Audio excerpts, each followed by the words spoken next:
All right, we are live today on SEO Leadership, and we have a very exciting guest today. He is the head of SEO at Lift Auto Repair Marketing, Trent Howard. Lift Auto Repair Marketing is a Utah-based all-in-one marketing company aiding in auto repair shops. So they are very niche, and Trent is actually one of our first SEOs that we have on right now that is actually in such an interesting space. So we are very excited to have you on and chat so much about it. So yeah, Trent, thank you so much for coming on. Yeah, I'm excited to be here. Have a great conversation. And my wife, she's probably happy this is happening. I'm an SEO nerd. And so anytime I want to like nerd out about SEO, she kind of rolls her eyes at this point and is like, go talk to someone else for a minute. Like that's not my world. So anyways, I'm really Oh, excited to have a conversation with you guys today. oh, we love that. We love that. We are happy to talk about it all day. So Perfect. yeah, thank you so much. And yeah, I just wanted to also just give a shout out for everyone that is listening in. Trent was also a previous communication manager in one of his previous roles. So a lot of it revolved around interviewing top leaderships in company and coordinating with the marketing director on communication strategies. So we're also going to be exploring that a little bit more. So yeah, Trent, I think to kick things off, um,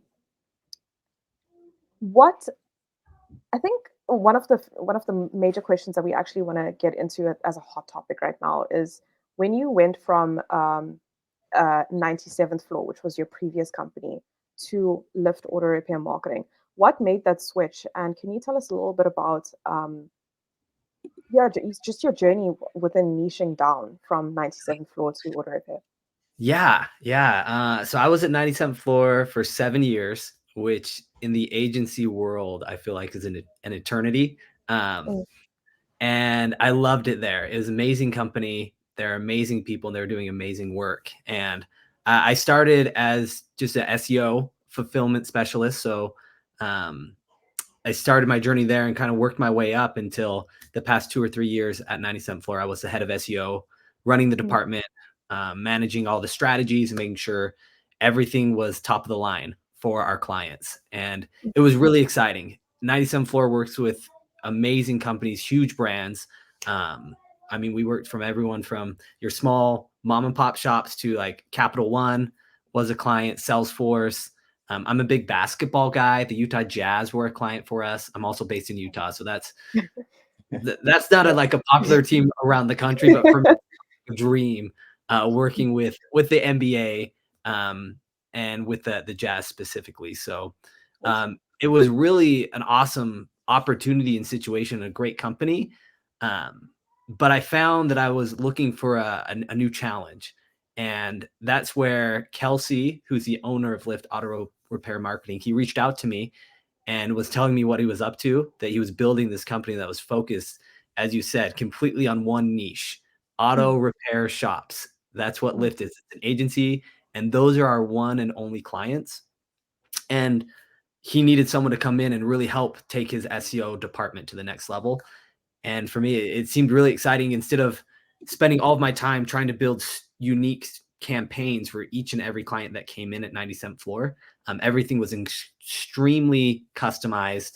Um, and it was very time consuming to build those, mm, to niche down and figure out the optimal strategy, the optimal workflow, the optimal processes to drive results for one specific like target client, which would be auto repair shops, and mm, just to dial it in and have it be the best process possible. That was something that was extremely exciting for me to really, as we've already talked about, instead of being super broad, really just focus down, find that niche mm, and dominate that niche. And so that's what really drove my interest, was um, switching that model and that kind of mindset that I had, was instead of trying to land every client in the world and all the big names, is really, hey, we want to become the best at this one thing. We want to be the best agency for this one industry, for auto repair shops,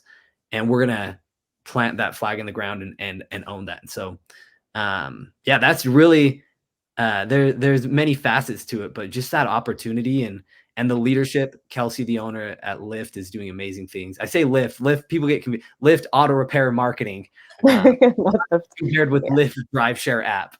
Yeah, Anyways, awesome. is great. So that was a long kind of story to sum that answer, but hopefully that gives you some insights on the journey of what took me from 97th floor to Lyft, and what's really got me excited. I've only been there for about a month and a half, but we're doing amazing things right now. Awesome. And Trent, was there anything in particular when you first started with Lyft that was like a real sort of, not like a shock, but something that you weren't expecting, you know, moving from working with all those other brands to just focusing on one particular niche? Oh, there's many things. One thing is really trying to understand like the audience and like your client. So at 97th floor, each client was so unique, and what they cared about, their KPIs, their core like performance indicators, what would drive impact for them was so different. And right now, like, auto repair shop owners are awesome because they know what they want. They want cars in their shop. And so it wasn't like mind breaking, but it was amazing just to know, really, with any client that comes in, we know what they need. We know what they want, and we know that we can deliver that because we have the processes in place to do it. So that was one thing that was like an aha moment for me, was just like, hey, I don't have to like try and dissect this individual. That sounded weird. Trying to dissect the conversation and like really try to pull out what's important to this client, because at the end of the day, working in an agency, like I do SEO, but like I could drive all the traffic in the world to a website, but if that traffic doesn't convert, it doesn't provide an ROI, that client's not going to care. And so it's really trying to understand, what do they care about? What is that key indicator that's going to drive value for that client? And how do we maximize that? And it was just so unique trying to glean that, and at 97th floor, where here it's just cut and dry. There's no guessing. We know exactly what they need, and we know how to get it for them. Awesome. And in terms of competition, I understand that it could be quite intense with going into something quite niche, but is it quite intense versus 97th floor, or like how do you feel like the weight of competition in Yeah. something like 97th floor versus Lyft order repair? With competition, like other agencies we're going Yeah. against? Yeah. Okay, not competition for our clients. Yeah, I mean, there is some key players in the space that have been around for years. We're up and coming here at Lyft Auto Repair Marketing, and so I mean, there is competition, but just like at 97th floor and any company you work with, like, competition makes you stronger. It helps give you guideposts to elevate your game and continue to become better and better for your clients. So there's some really great other agencies within the space that do amazing things, and we're just trying to show that we can do what everyone else does, but we can do it better. We can communicate faster. We can drive results and have an impact for you. So there is competition, but there are so many auto repair shops in the country, and we're just focused in the US. If we expanded internationally, it's a whole nother game. But there's so many auto repair shops that, as long as we can prove that we have proof of concept, that we are confident and we can get them results, it's a pretty easy sell for us to be able to bring a client on and retain them for a long time based on the results we get for them. Awesome. Perfect. And Trent, I know you mentioned obviously there's a lot of auto repair shops especially in the US. How do you make sure, is there like, if you devise like a way to plan out that you're not kind of like pitching your like clients together or against each other? Because how does that work? Yes, that's something that like Kelsey, the founder, has made sure that we are with our clients. Like, there is no conflict of interest. So for us, we have exclusivity for our clients, where if we work with the client within a 5-mile radius of their store or their shop, we won't work with any other auto repair shops in that area. And so that makes it so our client can feel very confident that we're not going to do something for them. And then if we work with their across the street rival, that we're not going to give preference on, hey, if you just pay us a little bit more, we can get you above your neighbor. We can get them more calls. We make sure with that exclusivity that doesn't happen. And where we are focused on local SEO, that 5-mile radius really is big enough that we are able to provide amazing results for our client within that target area, that geo where their audience is, and then continue to still pick up other shops within the area, but again, not a conflict of interest there. So we're very strong in that aspect of like, we would never work with another client that's within that area, which we've had to give up some deals because of that, where other shops have reached out to us. They've seen what we've done, and we've had to unfortunately turn them away or say, hey, we'll put you on a waiting list. If our other client ever decides to go in a different direction, we'll let you know. So we have a few people on the waiting list right now already wanting our services, but we're not going to compromise the promises and the impact we have for our current clients to get them on. No, brilliant. Wow. Brilliant. That's interesting. In terms of team structure, can you talk us through a little bit of how the team structure was set up at 97th floor versus what it's like in Lyft right now? Yeah, absolutely. So 97th floor is a bigger agency. I think at this point there's about 150 employees at 97th floor.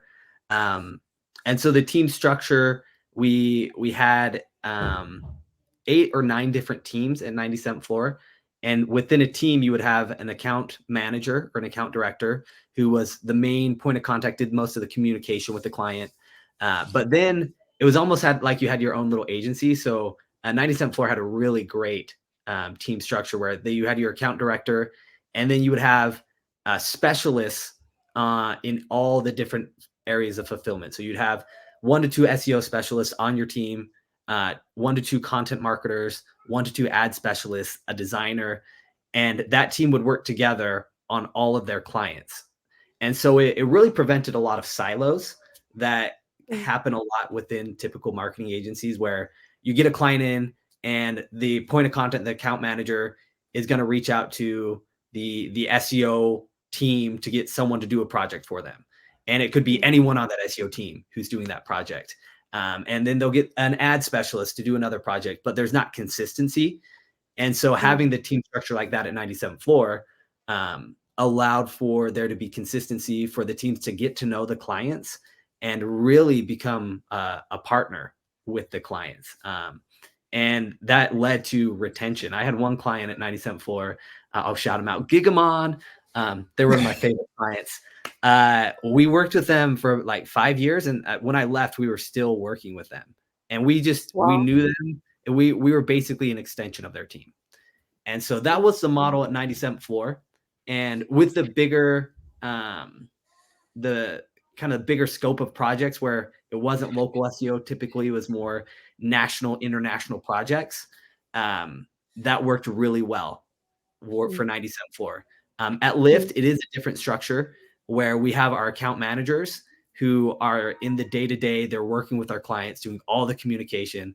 And then we have our different departments. So we have our SEO department, our writing department, our advertising department, our review department, and we all work together to build specific processes that allow us to really dominate the workflows for each of our clients. And so on my team, I have an amazing team of SEO specialists and content marketers, where anytime we have a new client come in, we know the process. Again, we're working with auto repair shops, so we don't have to build there is uniqueness to each strategy where we're getting to know the clients, their area, their brand, their voice. And so we're going to be able to optimize their site for them. But then we have processes built where we're just able to really turn on the switch, have our team go, and we can start just knocking out results for them in extremely fast, and really just provide that value within, I mean, typical SEO, if you're doing a national, international strategy, I'm always like 9 to 12 months before we're going to see really strong results. With local SEO, I mean, within the first month or two, you can start to see an uptick in calls with Google Map Pack rankings, Wow. impressions. So there is initial foundational work the first month, but then after that, we have a lot of things set, and we were just kind of off to the races and starting to see results a lot quicker for them. Perfect. Awesome. That's very In interesting. terms of leadership, obviously, was there any sort of changes you had to make or any sort of adaptations whenever you went from 97th floor? Because obviously it's a lot larger team to lift. Was there anything that you sort of had to change yourself in terms of leadership? Yeah, I think it's similar leadership like style, right? That I don't feel like the leadership changed, but it is trying to going from an agency that had been around for 20 years at 97th floor to an up and coming agency that's been around for 4 or 5 years. There's a lot of just growth opportunities within Lyft from a leadership perspective, where helping our account managers, like taking the experience I had working with account managers at 97th floor who've been doing amazing work for years and years, and being able to share insights on, hey, communication tips and storytelling for your clients. I think that's the one thing I love to try and educate anybody I work with on is how do we tell the story of what we're doing for our clients? Like, yeah, I think one thing that's really flashy right now are like dashboards. Like, hey, we're not going to send you a report. We're going to give you a live dashboard. You can see all the data in real time, and you're going to love it. And that can work for some clients who are like data nerds, but most clients, like, they want just to know the impact, the results. And with SEO specifically, I've really spent a lot of time trying to educate, and that's part of my game plan. I've only been at Lyft for a month and a half, but part of the game plan is having this educational system built up where I can help educate all the account managers who aren't in the day-to-day doing SEO, but help them understand how to tell the story of what we're doing in a sense of, hey, the first month, we're probably not going to see a ton of lift for our clients because we're setting the foundation. We're getting everything optimized. We're doing all the audits. How do you make sure the client's happy and understands like this is going to take time? What are some breadcrumbs we can kind of line out to say like, hey, we're not sitting on our hands. Like, this is the work we've done. Here's some breadcrumbs to show you that we're doing the right thing. Like here, hey, we optimized a few pages the first month. We haven't jumped into spot one because again, SEO takes time, but we have increased in rankings and we're seeing impressions grow. Those are great indicators that we're on the right track. We're not going to sing praises to those indicators. Like, that's not the end results. Like, impressions don't turn into leads typically. Clicks turn into leads, calls turn into customers. But those are things that we can tell them to say, hey, we know this takes time. We need to educate you to show you what shows you that we're in the right direction, that we're going on that journey together, and like we're in a positive trajectory. Brilliant, brilliant. I love that. We we had on Eli Schwartz last year, and he was chatting about just how important it is for SEOs to talk in terms of business at the moment now. Yeah, like just it made me think about that. Just moving into the topic of communication, I just wanted to touch on the fact that you were a communication manager and you are also teaching at Utah University. Utah Valley University. Utah Valley University. Which is yeah. I went to the University of Utah. I went to Brigham Young University. The University of Utah is a great school, but that's a big rival for me. So is it? Okay. Utah Valley is where Utah Valley University. I wouldn't mind teaching at Utah. If anyone from the University of Utah is talking, that I don't want to like rule myself out, but you also enjoy Utah Valley. Yes. Yeah. Awesome. Yeah, I'm just really intrigued by your passion to want to teach communication and the importance of it. For younger or junior SEOs that are listening in, soft skills has been a very important thing that we've been trying to cover on our webinars, and a lot of our guests have been chatting about it. Do you have any tips for the junior SEOs that are like looking to sort of build up on their communication skills or soft skills this year? Yeah, that is, oh man, there's so many. this is such a critical part of SEO and really any part of digital marketing or just being in the workspace in general. I always joke, like, I can teach anybody, SEO. Like SEO, it's not brain surgery, it's not rocket science. Like if you're patient and you're eager and you're willing to learn, like I can teach you how to do SEO and do it well. But I typically can't teach someone how to have that really good communication. That's something that you have to work on internally, and you have to like have the desire to do it. So soft skills wise, like if anyone is listening, like things that I'm always looking for that makes you stand out, in my opinion, is people who are willing to ask questions, but they're going to do their own research first.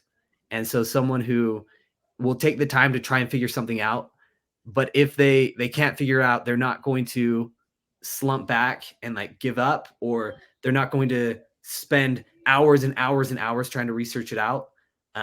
They'll put in some work, but if they get stuck, they're not afraid to ask a question. And I feel like a lot of people at this point are getting to this point where like they're almost they're timid, or there's a fear of asking questions because you feel like you might sound dumb, or you feel like you should already know the answer, which you should just never have that fear. Like even if the question is something that might seem elementary to me, like I guarantee when I started where they were at, like I probably had those same questions. And you can either like sit there and hold them back and like not progress and stunt your learning, or you can seek guidance and help from the people around you. So I think being willing and open to asking questions is such a big thing. Finding mentors is huge. That's one reason I left one of my first positions, was I didn't have any mentors. I didn't have anyone like pushing me, helping me, wanting to grow, like coaching me. There are so many amazing people in the SEO space that will like give you time of day, that would love to chat with you if you have questions. So like open up, like reach out. If anyone like hits me up on LinkedIn, like I'm always happy to jump on like a quick 10-15 minute call to chat with you. Like, yeah, I'm an SEO nerd, so I'm always open to SEO nerd conversations. But that's just something that I feel like people, they're waiting for someone to come to them, where with communication, with like progressing in your career, like take that first step, like reach out to someone and have conversations, like speak face to face or screen to screen, I guess, in today's world. But those are just a few things that come to mind when it comes to like getting some soft skills, like just being willing to communicate, being willing to talk and chat and have conversations. Like for me, like if I'm looking to hire someone and I can't have like just a natural conversation with them during the interview, it's like, man, it's going to be really hard to work. They might be super smart, but like, I want to be able to talk with you and like have a rapport. And so that's where, if anyone's nervous about that at all, just to start reaching out and talking. And Trent, do you think that the switch to sort of more remote teams is having like a negative impact on the junior SEOs because they're not getting that like learning through osmosis in the office and things like that?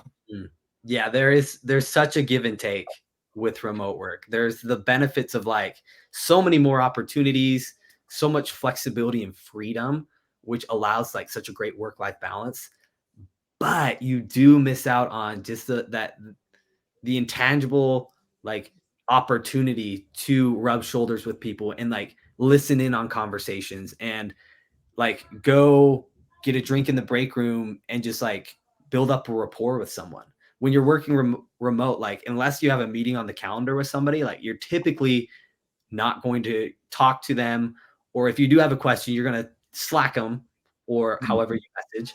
And you're not going to have like that just natural conversation that would go along with that if you're talking to them in person, which can be a detriment. So I feel like with the remote work, you have to intentionally try to bake in time to have conversations with people. This is in 97th floor, I would have with my team. So we had two different like levels of team. We had our SMB specialists and then our enterprise specialists. And every Monday for 15 minutes, we just have a stand-up where we just like come together.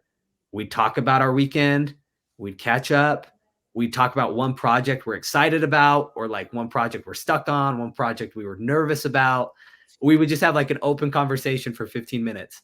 And that really just set like a tone of like building rapport with each other, where it could have just been all business of like, okay, we're jumping on this call. Tell me what project you're working on this week. But it was very focused on like, hey, everyone, let's chat what we're doing for the weekend. At Lyft, they do an amazing job at this. Every Monday, we have a company meeting where the first few minutes are business, but then after that, someone leads an activity where we just get to know each other. And so we played 2 truths and a lie, which was fun. I stumped everybody. And then like we had like a scavenger hunt. We're all remote at Lyft. So okay, I was going to meeting it last week, they just said, all right, with whatever, like I'm gonna, like whoever can get this item the fastest, like will win a prize. And they're like, someone get something that's bigger than your phone but smaller than your computer. And people were just pulling out the most wonky items that they have. They had a mouse pad that had like these, like it was just like the weirdest mouse pad I've ever seen, but it was hilarious. So, I think we wouldn't have those conversations. We wouldn't get to know people in that way without that. So at Lyft, we have a really great system of trying to build that rapport, even all being remote. Excellent. And Trent, obviously you've just started with Lyft. You've won a month and a half in. When you were about to start, did you have a plan for your first 30 days of what you wanted to execute? Yeah. I mean, there's many plans past 30 days, but yeah, I went in and I had the opportunity to work with Kelsey, who's the founder, and really have some time, a few weeks to kind of prep for my role in stepping into it. And so I had time to more than just like the 2 weeks of quitting and then my previous job, and then starting this, to really put some time and thought into, well, how do I really want to build this? So I was going in this role to build the SEO department and to really, as I said, take it to the next level. And so I came in with specific plans for, all right, these are the processes that I need to see what we're doing and how do we refine them. I talked to Kelsey and understood kind of some gaps that I knew I wanted to implement. And so I had within that 30-day or the first 30 days, like the plan of, all right, these are the things I'm going to set up. These are the trainings I'm going to record and get prepped. This is how I'm going to build my team. And so, yeah, there was a very solid plan that I had leading into it, and it's deviated a little. I mean, I feel like that's one thing you have to be willing to do when you move to a new company or you get a new client, or even with an existing client in the SEO space. Like, you have to take a step back every few weeks, every month, whatever time that is, to say like, are we in the right direction? Do we need to pivot? And be willing to pivot and communicate that thoroughly and to your client, or for me at Lyft in this role, communicate that to the executive team, to Kelsey, the founder, and make sure we're aligned. And as long as you have that alignment, like make that pivot and do what's going to be best for the company. And so the plan has deviated a bit, but for the better, as I've come to learn the process is a bit better, the clients, the industry, we're in a really good direction because I'm not stuck on that plan. Yeah. And because the team with Lyft is a bit smaller, do you think it's easier to make those pivots compared to a large agency like 97th Floor? Yeah, I mean, easier and harder in areas. Easier where like I feel like as long as you have a good plan and you're communicating it well, like the buy-in isn't any different from 97th Floor to Lyft. Like there's still that same buy-in because it's really being able to communicate why you're trying to make the change or deviate. But there are unique challenges for both. With 97th Floor, yeah, like getting something rolled out typically would take a little bit longer because we're trying to take a system that we had for the past, well, SEO systems were always evolving, but like maybe we were revamping our keyword research system. Like, man, we would have to look at our old recipe, our old process, revamp all the templates, make sure we have training lined out. So any new client that comes in, we're changing the way we do it. Any existing client, like we're changing the way we do it. Getting all the SEO specialists trained up on that and having all the training lined up. Like it was a lot bigger batch of what we were trying to do, where at Lyft, we can be a little bit more agile because we're smaller. So if I need to make a change, like whipping up a template, like making the change, like it's gonna be a little, like a lot faster, just because there historically isn't like the process hasn't been being implemented for 15 years, right? You don't have to like really retrain people how to do something and like reinvent this process. It's more just tweaking it and pivoting it in a way that's going to put us on a better trajectory. Brilliant. Awesome. Love it. Very interesting. I just wanted to ask one quick last question. In terms of your onboarding processes, how do you sort of best prep your staff that are coming on under your team, especially like with having the niche that they're in? Do you have to sort of incorporate, say someone like me that didn't know anything about order repair comes on, would you have to like sort of train them up in that aspect as well? And how does that work? Yeah, I mean, being super niche, it is one thing where we want them to get to know the industry really well. And so that is a big part of it, is really just getting into the work and getting an understanding of the client sites and what keywords we're typically targeting for clients, how like people speak within the industry, within the auto industry, what the focuses are. Within the auto industry, it's like there's a million services, but also we typically know the top services that provide the biggest value for most of our clients. So helping the new team members come in, understand like, hey, you're going to be almost overwhelmed by the amount of things an auto repair shop could do, the amount of pages we could create, the amount of different cars they could service. Like we could have hundreds of pages on our client site, but like these are the priority points you need to know. So really helping kind of walk them through onboarding a few clients and knowing what to look at is a big thing for me, is like just kind of guiding them. We do have training videos set up for our processes so they can go in and kind of hit the ground running. But there is that element of being there and helping them understand the vernacular, the terminology within the space. That's really important. So I wouldn't say that we have like at this point, maybe one day we'll get there, have the ultimate guidebook where we come in and say like, hey, read this 20-page PDF. You'll know everything need to know about the industry, and you can hit the ground running. But with our experience and with just like being in the space and the team we have, getting on calls and just walking them through a few of our clients and what we're doing, the strategy, it really helps get them up to speed in the onboarding process, which is really great in the niche we're in, because once they understand a few strategies, there's so much similarities and just formulas to follow to replicate that with other clients who are all have the almost identical target audience, that they can really just kind of latch onto that and start producing these strategies and understanding it. I think that's the biggest thing, is they understand what the goal is and why we're doing what we do a lot faster than at other agencies at 97th Floor, when you have one client that's in the DevOps space and one client that's selling lab grown diamonds.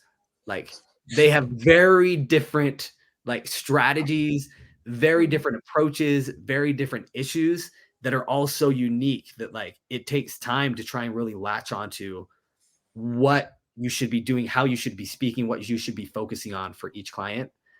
We've eliminated that here, and we're just laser focused on, we know our clients, we know their needs, and as I said, there is customization. Like we're not just doing the same copy pasting for every single client, but the trend is the same.